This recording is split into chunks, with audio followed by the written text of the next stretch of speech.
आज बनवणार होती टोमॅटोचं सार. म्हटलं आज रेसिपी शेअर करू. असं खेळता येतं का हो तुम्हाला? कमेंटमध्ये मला नक्की सांगा हां.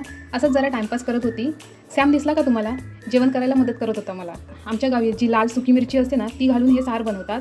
पण हिरव्या मिरचीचं सार त्याच्यापेक्षा पण चवीला छान लागतं. चला आज कृती सांगते तुम्हाला. वाटण्यासाठी थोडे खोबरे घेतले, 1 चमचा धने घेतले, छोटा कांदा असतो ना तो अर्धा घेतला, छोट्या 4 हिरव्या मिरच्या घेतल्या. तुम्हाला जर तिखट जास्त आवडत असेल तर तुम्ही जास्तही घेऊ शकता. हे सार आम्ही सॅमला पण देणार होतो म्हणून मी कमी मिरच्या घेतल्या होत्या.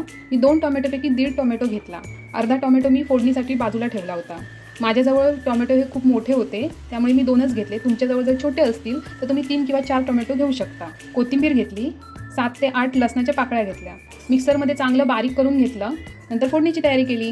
गॅस पेटवला आणि टोप ठेवला. मला जेवढं तेल पाहिजे होतं तेवढं मी तेल त्यात टाकलं. ते गरम झाल्यावरती मी मोहरी टाकली. मोहरी तडतडली त्याच्यानंतर मी लसूण टाकला. लसूण पण चांगला भाजून घेतला आणि त्याच्यानंतर जो अर्धा ठेवलेला टोमॅटो होता तो कापून मी त्यात फोडणीमध्ये टाकला.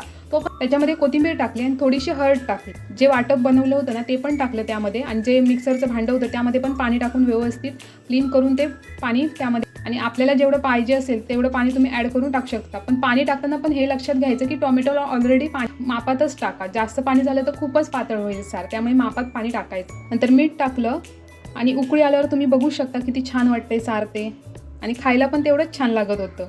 वरून कोथिंबीर टाकली, झालं तयार. सो भेटू नेक्स्ट व्हिडिओमध्ये. बाय.